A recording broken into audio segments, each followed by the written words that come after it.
So today we're going to talk about how is it really like living in the UK as a black person. So guys, to be completely honest with you, the only positive experience I've had living in the UK, specifically London, is being surrounded by African culture, Caribbean culture. That's the only positive experience that I've had, and also the the education system is more developed here than in other countries as well. So that's the only positive benefit that I've had living here in the UK. But apart from that, there's nothing really I would get excited about, to be fair. Recently I've heard people talk about coming to the UK, how the UK was so nice. There's so many things to do here. Yeah, you're right. There's completely nothing to do here. Apart from the London Eye, go to a couple of restaurants, and that's about it. That's the only thing you can really do here. But apart from that, if you like, let's say even if you go outside of London, there's still nothing really to do there. You can literally cover the whole of UK within 4 hours. You can go to Wales, that'll probably take you 5 hours or 4 hours drive. I guarantee you that the people that are saying the UK is nice, there's so many things to do. Try live here for a year. Live here for a year and see how you feel. You'll probably get bored and just go back home. Let's just be honest. And personally, as a black guy like myself, sometimes I feel like racism exists here. Obviously, racism is everywhere in the world.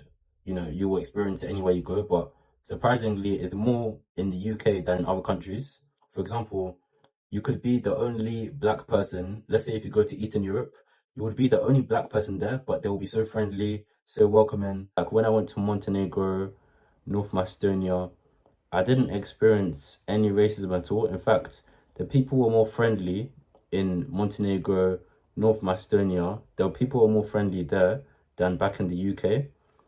Like, for example, there was a time when I was in uni and I went to a supermarket, Tesco, and this police officer was asking me all types of questions, asking me, oh, have I paid for that?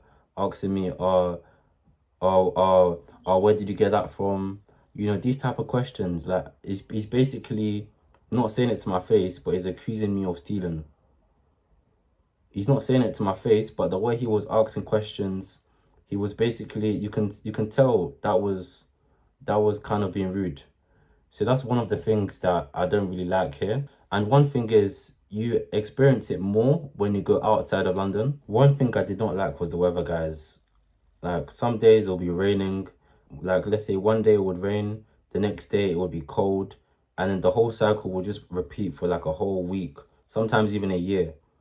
You would get no sunshine for a year. You would probably get 2 months of sunshine a year, and then the rest of the year is just cold and it's raining. I'm being completely honest, guys. That's why people don't even go out that much. They just stay indoors because they know the weather's gonna be shit.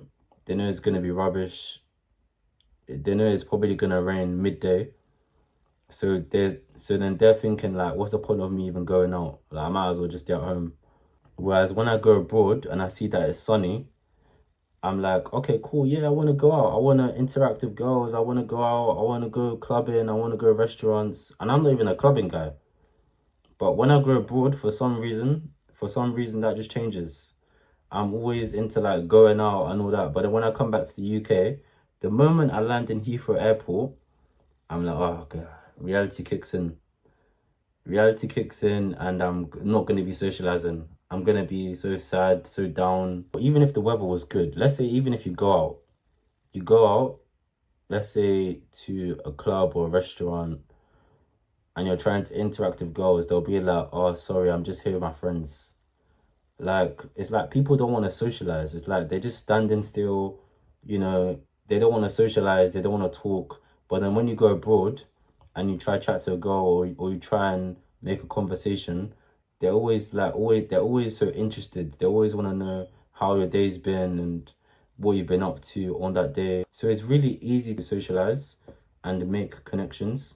But in the UK, people are not making connections, and they're just it's like they don't want to talk to anybody. They just want to keep to themselves. If I try and socialize now, okay, cool, it's a problem. Humans were naturally created to socialize. We were created to talk to each other, not just be distant.